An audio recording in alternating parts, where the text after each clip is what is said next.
anak mempolisikan ibu kandung di Demak. Berawal dari cekcok soal baju. Masalah rumah, anak gugat ayah kandung 3 miliar. Hal-hal yang di luar nalar kita sebagai manusia ya.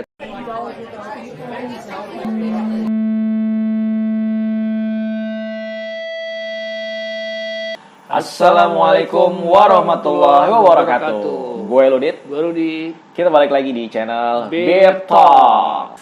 Oke, kita baru aja dikagetkan dengan double konten berita kemarin ya di awal Januari.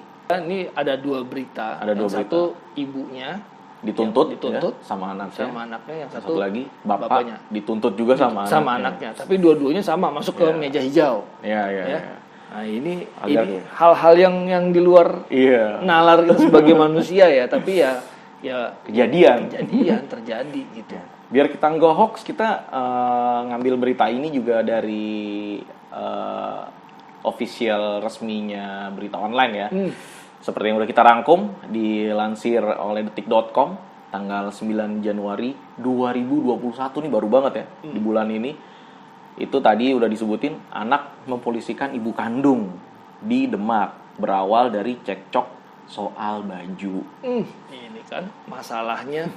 Terus dengan berita yang sama di Tribun News juga tanggal 9 Januari 2021 dengan headline, gara-gara masalah pakaian, ibu ini dijebloskan anak sendiri ke penjara. Katanya kuku saya kena wajah. Ya, coba ya bayangin.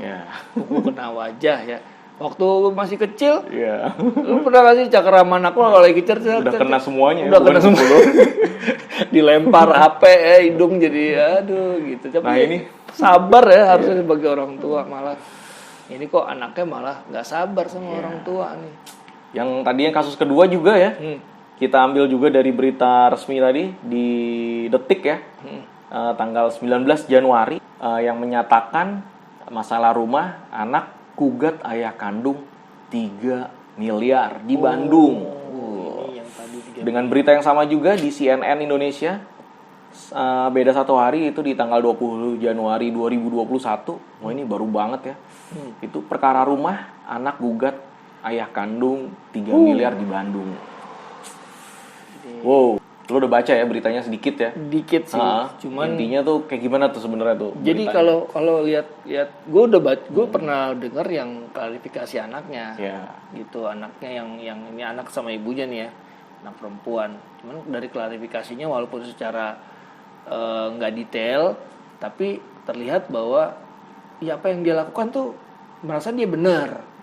Gue bener nih ngelakuin ini gitu, nggak ada penyesalan, nggak ada rasa ya sebenarnya mau apa lagi ya, gimana, mohon maaf deh saya akan tarik ya pernyataannya segala macem. Tapi enggak ya, kekeh udah, pokoknya lu salah, lu nyakar, udah keterlaluan deh, keterlaluan banget. Maksudnya apakah tidak ada pemikiran dulu kayak gimana dia kecil? Apa mungkin dia belum menikah kali ya? Mungkin belum punya anak dia kali, nggak berpikir. Kita bawa emosi juga ya remaja ya. Namanya kebawa emosi. Bahkan sampai sudah dimediasi sama anggota DPR ya. Tetap juga masih kekeh untuk mencabut gugatannya ya.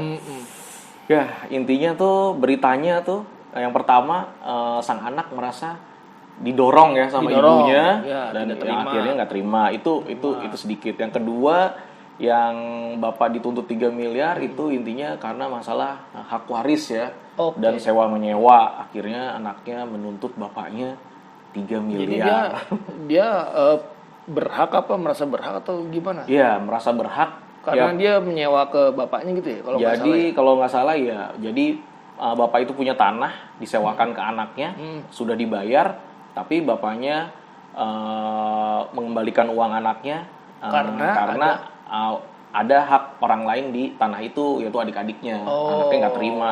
Ya seperti itulah kira-kira. Dan akhirnya anaknya menuntut bapaknya dengan uang yang sangat besar, itu 3 miliar. Oke guys, apapun itu ya, baru dengar judul kita pasti kayaknya kuping kita juga nggak nyaman ya. Kayak gitu. Kayaknya nggak mungkin aja gitu ya. Nggak mungkin. Oke deh, lu mau separah apapun yang diperlakukan ya diperlakukan oleh orang tua ya. Oleh orang tua, tapi pakai hati nurani deh. kesabaran itu nggak ada batasnya. Jangan kemakan pepatah sabar ada batasnya, nggak ada. Sabar itu nggak ada batasnya. Sabar sampai mati, itu agama yang bicara, hadis-hadis yang bicara. Karena, apalagi sama orang tua. Benar. Karena nggak masuk di akal kita sebagai orang normal ya. Anak bisa sampai menuntut orang tua, apalagi hal kecil, cuman yang gara-gara mendorong dan mencakar, walaupun dalamnya kita nggak tahu ya konfliknya seperti apa. Iya, namanya ada setan kan ya. Semua kan dari mulai gesekan-gesekan kecil berkembang. Iya, oke. Akhirnya jadi panas, kita juga jadi kesel kan. Terakumulasi. Tapi kalau ada yang kayak gitu kan harusnya dipikirkan lagi, ini orang tua loh. Beda kalau sama orang-orang lain ya. Oke gitu. Ini orang tua yang dia ngelahirin kita. Dia bahkan berhak ya. Ini kalau kita dengar pembicaraan Ustadz nanti ya, gitu nanti kita bahas ya, bahwa betapa besar nih hak orang tua kepada kita. Betul. Betapa besar. Ya. Oke guys.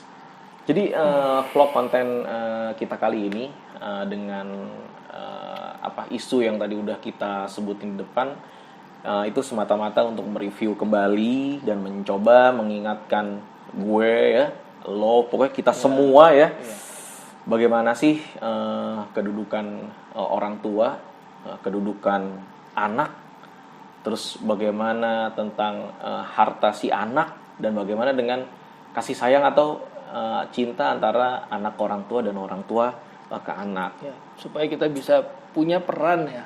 Peran kita hidup ini kan berdasarkan hak dan kewajiban sesuai dengan peran kita. Kalau kita sebagai anak, ya berarti harus nurut sama orang tua. Udah, setegas itu gitu loh agama. Dan orang tua nanti ada lagi perannya sebagai orang tua, wajibnya kepada anak seperti apa, kepada sebagai orang tua kayak apa gitu. Oke, tanpa berlama-lama lagi, ini adalah penjelasan dari Ustadz Syafiq Riza Basalamah terkait dengan, ini lebih menspesifikasikan lagi bagaimana durhaka kepada ibu. Itu mendapat perhatian tersendiri tuh dari Allah. Iya. Kita lihat videonya Ustadz Syafiq Riza Basalamah, hafizahullah.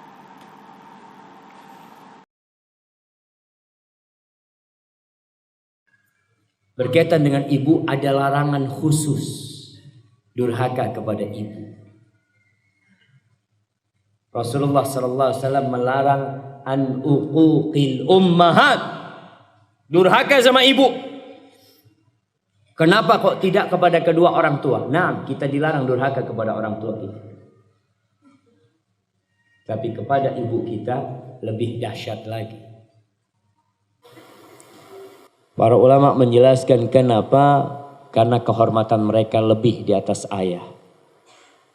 Kenapa? Karena biasanya kedurhakaan anak kepada ibu itu lebih daripada kepada ayah. Karena ibunya lemah, anaknya bisa bantah, anaknya bisa melawan. Kalau sama bapaknya dia masih takut. Kemudian karena kebanyakan kedurhakaan terjadi, itu anak kepada ibunya. Ahibati fillah, Ahmad Al-Abbar, dia pernah mau menuntut ilmu kepada Qutaibah ibn Sa'id. Mau belajar ilmu hadis. Ibunya tidak memberikan izin kepada dia. Ya sudah, dia terus menjaga ibunya sampai ibunya meninggal dunia. Kemudian dia hendak belajar kepada Qutaibah setelah ibunya meninggal dunia. Ternyata Qutaibah sudah meninggal dunia. Tapi Allah akan mencatat kebaktian itu anak kepada ibunya. Sa'id ibn Amir, dari kalangan salafus saleh, dia bercerita, bata akhi Umar yusolli. Suatu malam, kita ini lagi ngerawat ibu kita. Saudaraku yang namanya Umar sholat malam. Wabittu aghmizu qadama ummi. Dan aku di malam itu gak sholat malam. Aku pijetin kaki ibuku. Aku gak sholat malam. Tapi aku tidak mau digantikan pijetnya kaku kepada ibuku dengan sholat malamnya Umar. Enggak. Supaya antum tahu pahala berbakti sama orang tua. Antum sedang sholat sunnah, dipanggil sama ibunya, putuskan sholat sunnah. Lagi sholat, Allahu Akbar, sholat duha di dalam kamar. Ibunya mengatakan, ya Umar, berhenti sholat. Datangi ibunya. Sampai sebesar itu hak orang tua kita.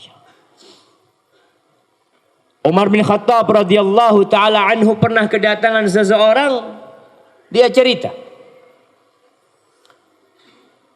ya Amirul Mukminin, ummi ajuz kabira, ibuku itu sudah sepuh, sudah tua renta, ana matiyatuha.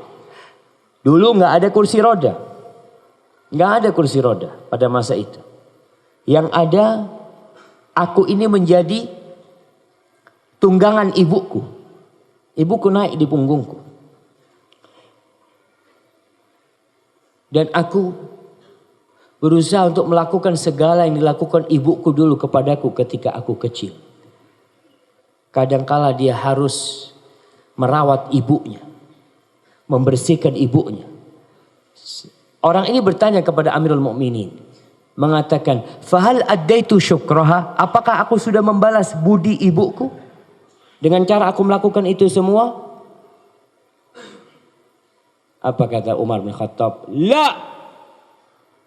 5 ya Amirul Mukminin, kenapa tidak? Bukankah aku sekarang melakukan seperti yang dilakukan ibuku kepadaku?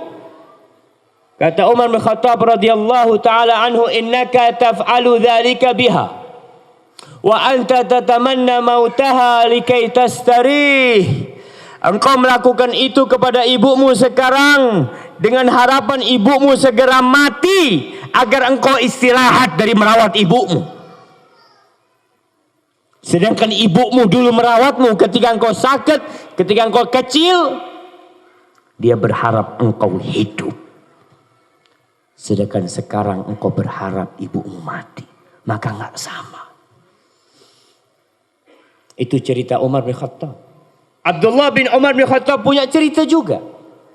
Diriwayatkan oleh Imam Bukhari dalam Adabul Mufrad bahwa ada seorang lelaki yang menggendong ibunya tawaf. Dia bawa ibunya dari negeri Yaman atau dari negeri Iran sana.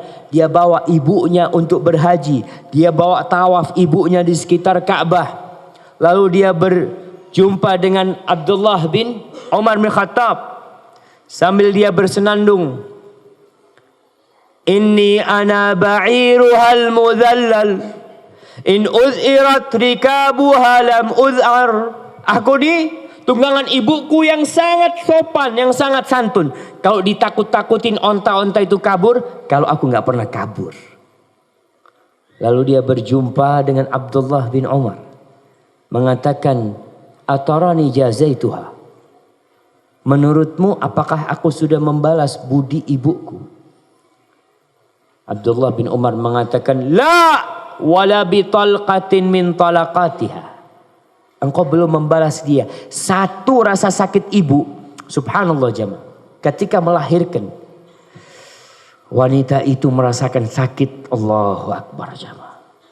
Satu rasa sakit dia ketika mau mengeluarkan engkau dari perutnya, itu belum engkau balas. Bagaimana dengan kebaikan-kebaikan ibumu yang lain? Bagaimana dengan air susu yang engkau susu? Wallahi jamaah, kadang-kala masih ada anak yang durhaka sama ibunya, lupa dengan kebaikan ibunya. Kalau antum dipinta untuk membayar air susu ibu antum, seluruh yang ada di kota Semarang ini, kalau antum berikan kepada ibu antum, antum belum membalasnya. Nih, kita tidak dulu nih ya dari apa yang disampaikan dari Ustadz Syafiq Hafizullah ya, bahwa kita harusnya membayangkan ketika kita marah pada orang tua, terutama ibu kita, susu aja itu nggak bisa dibalas ya, belum kumpulin apapun, susu aja nggak bisa gitu. Jadi itu paling nggak itu harus ditanamkan supaya kita ini merasa tahu apa sih hak ibu kita terhadap kita. Gitu. Maksudnya apapun yang dilakukan, kalau kita balik ke case yang pertama ya, apapun yang dilakukan sang ibu kepada anaknya, ya tetap aja sang anak harus bersabar dan melihat kembali amalan-amalan baik sang ibu, mulai dari mengandung, melahirkan, menyusui, membesarkan. Iya, intinya sampai gede kita sampai besar bisa berbuat sesuatu. Berarti kan ada kontribusi orang tua. Nggak mungkin lo tiba-tiba gede bisa sesuatu. Kita bisa misalnya buat vlog kayak begini gitu ya. Atau kalau misalnya mau lebih spesifik, sang anak pun harus ingat dia tidak bisa melangkah ke polisi berbicara, itu maksudnya, menggugat, menuntut tanpa ajaran si ibu di waktu kecil, mengajarkan bicara, mengajarkan berjalan.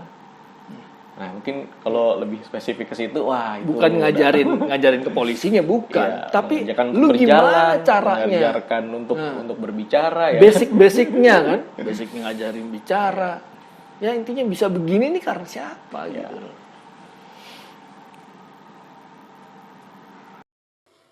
Lalu antum merasa sudah berbuat baik hanya mengasih duit 1 juta, 2 juta, 3 juta kepada ibumu tiap bulan. Jangan sampai antum lupa. Ahibati fillah, ketahuilah tatkala seorang anak sudah menikah, kemudian dia punya anak, pangkatnya berubah. Oke, pangkat dia menjadi suami, pangkat dia menjadi ayah buat anaknya, tapi di hadapan orang tuanya pangkat dia tetap anak, nggak akan berubah. Walaupun antum menjadi bos, walaupun antum menjadi jenderal, ketika antum pulang menjumpai orang tua antum, pangkat antum adalah nak. Ya, seperti yang disampaikan lo tadi juga ya, Ustadz juga tadi sampaikan dengan cerita-cerita ulama zaman dulu bagaimana memperlakukan ibunya yang sangat masya Allah ya. Ada yang menggendong untuk bertawaf, terus ada juga yang rela tidak sholat malam untuk memijitin kaki ibunya ya. Karena pahalanya berarti lebih besar daripada. Lebih besar. Sebegitunya yang sudah dilakukan aja. Lalu ketika disampaikan ke Khalifah Umar bin Khattab, apakah mereka sangka sudah bisa membalas kebaikan ibunya selama ini? Ternyata sama sekali belum membalas. Apalagi jika kita tidak berbuat baik, bahkan kita menzolimi ibu kita. Wah, itu seperti apa ya dosanya? Dan ada dosa mendurhakai orang tua, itu adalah salah satunya adalah golongan dari dosa yang disegerakan di dunia. Jadi sebelum kita mendapatkan siksa di akhirat, kita sudah disiksa dulu di dunia. Bentuk siksaannya seperti apa? Wah, wallahu alam ya. Kita nggak pernah tahu ya. Kadang-kadang tiba-tiba ada kecelakaan yang kita nggak tahu, yang membuat kita menderita lah, gitu. Sakit lah atau apa. Nah, berbeda ya mungkin dengan ibu ya. Karena kalau Rasulullah SAW menyebut 3 kali ibu, baru kemudian yang keempat adalah ayah atau bapak. Berbeda dengan yang tuntutan yang kedua ini, kasus yang kedua ketika menuntut orang tuanya, dalam hal ini bapaknya ya. Tapi kedudukan bapak juga tidak kalah pentingnya ya. Sebagai orang tua di dalam hak terhadap anak. Nah, kayak apa nih? Betul. Nah, ini kita simak lagi penjelasan dari Ustadz Syafiq Riza Basalamah Hafizullah. Ketika datang seorang kepada Nabi SAW, lelaki ini mengatakan, "Ya Rasulullah, inna li malan wa walada." Rasulullah, aku punya harta dan punya anak. Harta dan anak, kita lihat yang menggoda manusia, yang membuat dia lupa berbakti sama orang tuanya, hartanya dan anak. Ini orang mengatakan, ya Rasulullah, innali malan wa walada. Aku punya harta dan punya anak. Wa inna abi yuridu ayyajtaha mali. Abiku, bapakku mau ngambil hartaku. Lihat. Dia itu memikirkan anaknya, nggak mikirkan bapak. Bapak mau ngambil hartaku. Apa penyebabnya? Kau nggak kasih harta sama bapakmu, sama anakmu kau kasih terus. Bapak nggak dikasih. Sebagian kita menumpuk hartanya buat anaknya, bukan buat orang tuanya. Faqala, lalu Nabi SAW berkata, panggil bapakmu. Nabi mau dengar dari bapaknya, apakah benar dia ngambil harta anaknya. Akhirnya sang bapak datang, jumpain Nabi SAW. Ya Rasulullah, kata Nabi SAW, ini anakmu laporan kalau kau ngambil harta dia. Iya Rasul. Emangnya nggak boleh ngambil harta dia? Tanya dia. Aku ngambil harta dia buat apa? Aku ngambil harta dia buat bantu keluarga yang lain. Buat bantu bibi-bibinya dia. Ini anak kurang berbakti sama bapaknya, kurang berbakti sama kerabatnya. Tanyakan kepada dia, ya Rasulullah, masa aku nggak boleh ngambil harta dia? Aku yang membesarkan dia, aku yang nggak tidur untuk dia, aku yang kerja capek untuk dia. Sekarang aku nggak boleh ngambil harta dia. Wallahi jamaah, kita itu bisa bekerja, bisa berusaha karena orang tua kita. Lalu orang tua kita mau ngambil harta kita, kita larang. Maka kata Nabi SAW, anta wa maluka li abik. Kamu dan hartamu milik bapak. Kamu dan hartamu milik bapak.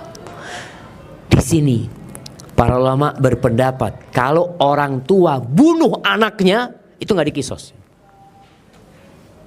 Bapak bunuh anak itu nggak dikisos. Karena itu milik dia. Maka jangan sampai kita meremehkan urusan kebaktian sama orang tua kita. Masya Allah. Wah, ini lagi-lagi relate banget ya sama Karena ini bahas case yang kedua ini benar-benar harta ya. Karena kalau yang pertama tadi kan lebih ke pidana ya. Ya, kalau yang ini memang benar-benar harta. Sementara Rasulullah SAW sudah menjelaskan harta kamu dan harta anakmu itu milik bapakmu. Dan ini juga balik lagi, gue ngulang lagi ya, kita mereview, mengingatkan juga untuk kita semua dan gue pribadi, maksudnya bukan berarti kita menyampaikan video Ustadz tadi kita udah sempurna ya, kita juga masih belajar. Terus terang ini berarti guys. Kadang-kadang ngerefleksi diri sendiri tuh, aduh gimana sih. Oke, balik lagi ke case tadi. Jadi kalau kita ingetin lagi, sang anak menuntut 3 miliar ke bapaknya. Dan kalau kita baca di beritanya, gue sempat baca, dan ternyata yang dituntut itu tuh justru masih berupa warisan, bukan hartanya dia. Ini yang kalau hartanya dia aja itu udah jelas udah milik bapaknya, apalagi yang belum tentu. Wah, dan balik lagi ke relate tadi yang cerita Ustadz bilang, sang bapak tadi mengambil harta anaknya karena untuk bibi-bibinya. Ya. Ini sama juga. Ini hampir sama juga. Bapaknya juga untuk adik-adiknya yang masih menjadi ahli waris dari tanah tersebut. Wah, Masya Allah ya. Ada kasus yang benar-benar membuka mata kita ya, bahwa ya ini nih udah ada hadis dan betul. Dan ini menjadi wasilah, ternyata hadis ini harus tersebar bahwa kita sebagai anak dan di belakang kita ada harta kita, ya ternyata itu milik bapak kita. Jadi kalau bokap masih hidup, ya alhamdulillah ya itu kalau beliau minta sesuatu, minta apapun, kita udah nggak ada cara lain ya. Pokoknya kalau udah minta ya kita udah bukan berusaha lagi, ada ya harus keluarin gitu. Keluarin. Dan kalau kita balik ke case ini, nggak tahu ya secara hukum perdata di negara seperti apa, tapi kalau secara agama sih seperti tadi udah terjawab ya. Iya. Udah terjawab, udah jelas.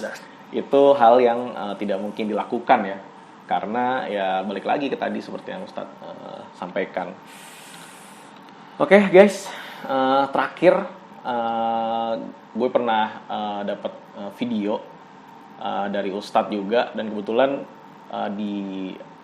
sebelum gue pindah ke tempat tinggal gue yang sekarang itu gue sempat rutin menghadiri kajian Ustadz yang nanti akan videonya gue style ya, itu Ustadz Najmi Bakar Hafizahullah. Nah, beliau waktu itu baru ditinggalkan oleh ibunya rahimahullah, dan beliau berpesan ya, bagaimana sih cinta kita kepada orang tua, dan bagaimana sih sebenarnya lebih besarnya cinta orang tua dibandingkan cinta kita yang kita rasa sih udah maksimal ya, ternyata tuh bukan apa-apa. Kita gimana? Langsung dengar videonya aja? Iya. Nah, videonya ini bagus ini videonya dari Ustadz Najmi. Ingat perkataan ini. Kita sayang sama orang tua sebagai anak. Wajar.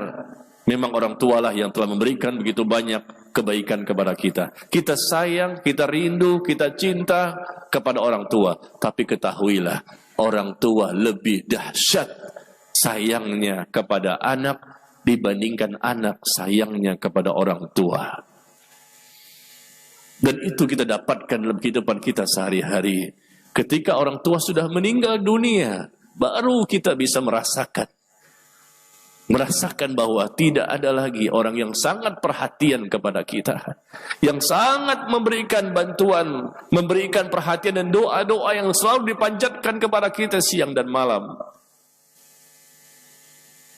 Ketika orang tua sudah meninggal dunia, apa yang dapat aku berikan untuk orang tuaku? Maka antum mengurus jenazahnya. Antumlah sebagai anak yang akan memandikan jenazahnya, mengkafani jenazahnya, yang ikhwan menjadi imam salat jenazahnya, dan dia juga yang mengantar mayit ke kuburan dan menurunkan jenazah orang tuanya di liang lahat. Itulah salah satu yang dapat kita lakukan ketika orang tua masih bisa kita pegang ketika mereka sudah meninggal dunia. Maka dari sekarang kita belajar bagaimana cara memandikan mayit, bagaimana cara mengkafani mayit, bagaimana mensolatkan jenazah, bagaimana cara untuk mengantarkan mayit ke kuburan dan menurunkan mayit ke liang lahat. Kita belajar dari sekarang supaya kita bisa nanti mengurus jenazah orang tua kita. Ini yang bisa kita lakukan untuk orang tua. Kalau mereka seandainya sudah meninggal dunia, urus jenazahnya sampai selesai, ditanam, kita doakan dia. Lalu kita sering-sering menziarahi kuburnya, dan sering kita mendoakannya, Allahumma ighfirli wali walidayya warhamhuma kama rabbayani saghira. Allahumma ighfirli wali walidayya warhamhuma kama rabbayani saghira. Kalimat doa ini kita sering baca. Ya Allah, ampunilah dosa-dosaku dan dosa kedua orang tuaku. Dan rahmati mereka ya Allah. Kasihani mereka ya Allah. Sebagaimana mereka telah mengasihaniku ketika aku masih kecil. Kita sering baca ketika masih mereka hidup. Tapi nanti ketika mereka sudah meninggal dunia, doa ini lebih terasa. Lebih terasa.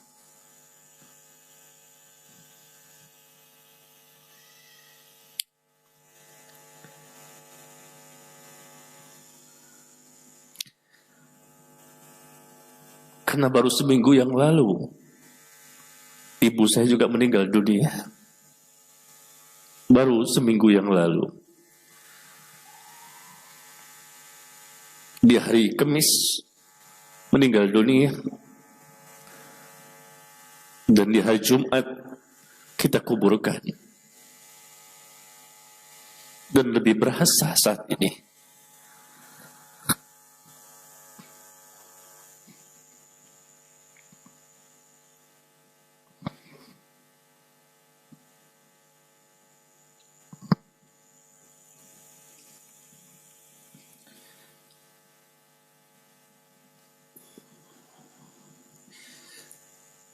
Lebih berasa ketika kita mendoakan dengan kalimat yang biasa kita ucapkan.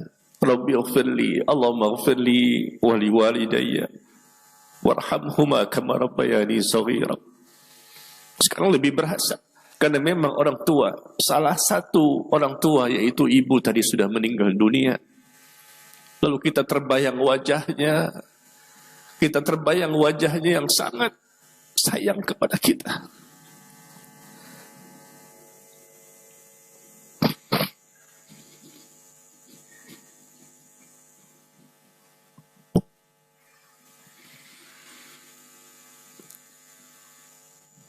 Kita dapat menziarahi kuburnya, lalu kita berdoa kembali, Allahumma ighfir laha warhamha wa'afiha wa'fu anha wa aqrim nuzulaha wa wasi' mudkhalaha waghsilha bil ma'i wal thalji wal barad wa naqqiha min adh-dhunubi wal khataaya kama yunqqa ath-thawbul abyadu min ad-danas wa abdilha daran khairan min dariha wa ahlan khairan min ahliha wa zawjan khairan min zawjiha wa adkhilhal jannah. Masukkanlah dia ya Allah ke dalam surgamu. Wa aidha wa min adzabil kubur wa adzabin nar. Dan lindungi dia, jaga dia ya Allah dari siksa kubur dan siksa api neraka. Coba bayangkan antum ketika sholat, antum yang menjadi imam sholat jenazah. Dan di depan antum adalah ibu yang kita cintai, orang yang paling kita cintai di muka bumi ini. Di depan itu kita mensolatkan jenazahnya. Apakah kita tidak sedih melihat orang yang paling kita cintai sekarang terbaring kaku di depan kita dan membutuhkan doa-doa kita dari anaknya yang masih hidup? Apa yang dapat aku berikan untuk orang tuaku? Maka perbanyaklah doa kita kepada orang tua kita yang masih hidup maupun yang sudah meninggal dunia. Perbanyak doa kepada mereka. Perbanyak kebaikan kepada mereka ketika mereka masih hidup. Dan ketika sudah meninggal dunia, doa demi doa tetap kita panjatkan. Kita pun memperbanyak amal saleh. Kita banyak bersedekah dengan niat untuk orang tua kita yang sudah meninggal dunia. Yang kita berharap dilapangkan kuburnya, diampuni dosanya. Yang kita berharap Allah rahmati dan Allah maafkan semua kesalahan-kesalahannya.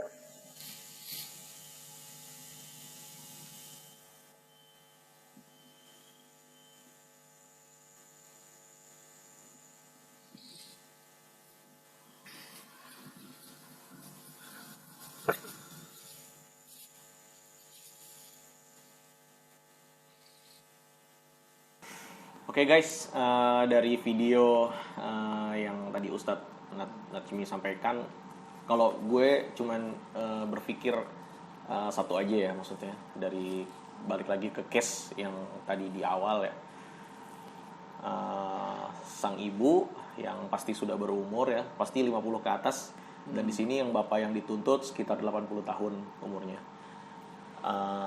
Nggak membayangkan aja di saat mereka bersendiri ya, bapak dan ibu itu, apalagi sang ibu sempat mendekam di penjara, lalu merenung apa yang terjadi kepada dirinya, anak yang sudah dibesarkan, terus seperti yang Ustadz Najmi tadi sampaikan, cinta mereka dari cinta anak-anak mereka, apabila anak-anak mereka benar-benar mencintai ya, itu lebih besar lagi.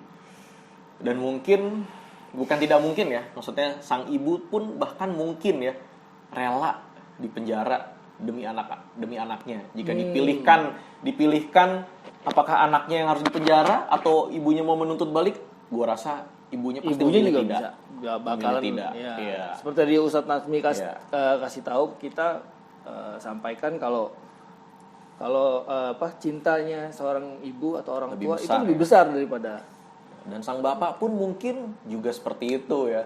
Apalagi umurnya sudah 80 tahun, dia berpikir mungkin flashback lagi kan. Dia bisa nuntut 3M, berarti dia mengetahui uang sebanyak itu dan bisa tahu punya penghasilan dan lain-lain. Itu karena siapa gitu kan? Karena perjuangan bapaknya, dia sekolahin, dia pasti sekolah tinggi ya. Sekolah tinggi lah gitu. Karena bisa menuntut, mohon maaf bukan merendahkan tingkat pendidikan, tapi ketika dia bisa tahu cara-cara hukum, nah berarti kan dia punya pendidikan yang cukup tinggi gitu. Dan mungkin yang terakhir ya, pesan dari Ustadz Latsmi tadi, bagaimana mumpung ya orang tua kita masih ada ya. Untuk kita masih ada, perlakukanlah ya orang tua kita dengan baik, dengan mulia, sebagaimana Ustadz tadi sudah sampaikan, baik ibu, baik bapak ya. Karena kalau orang tua kita sudah meninggal ya semaksimalnya yang akan kita lakukan di dunia ya udah nggak bisa lagi. Kita mau ngasih rumah triliunan di Pondok Indah pun ya udah nggak bisa lagi, karena ya orang yang mau kita berikan ya udah nggak ada gitu. Apalagi cuma hal kecil gitu. Jadi ya mumpung masih ada, kita maksimalkan, ya tentunya disesuaikan juga ya dengan kemampuan kita masing-masing. Oke guys, mungkin itu ya. Sesuaikan dengan kemampuan masing-masing, tapi semaksimal mungkin. Ya. Usahanya harus semaksimal mungkin. Ya. Untuk konten kali ini kita cukupkan. Semoga hal yang kita sampaikan ini bermanfaat buat kami pribadi dan tentunya bagi yang menonton acara ini. Ya, jangan lupa di like, subscribe, kemudian komen kalau memang ada masukan untuk kami ya, karena kami juga banyak sekali butuh masukan. Kalau enggak juga ya nggak apa-apa, tapi jangan lupa di share karena siapa tahu bisa jadi pahala jariah untuk kita semua. Gitu, sekian aja guys. Ya, oke guys. Mungkin itu dulu dari kita. Sekali lagi kita membawa konten ini untuk mengingatkan diri kita, itu yang paling penting. Dan mudah-mudahan ada manfaatnya seperti tadi lo bilang ya. Sampai ketemu lagi di konten-konten kita berikutnya. Wassalamualaikum warahmatullahi wabarakatuh.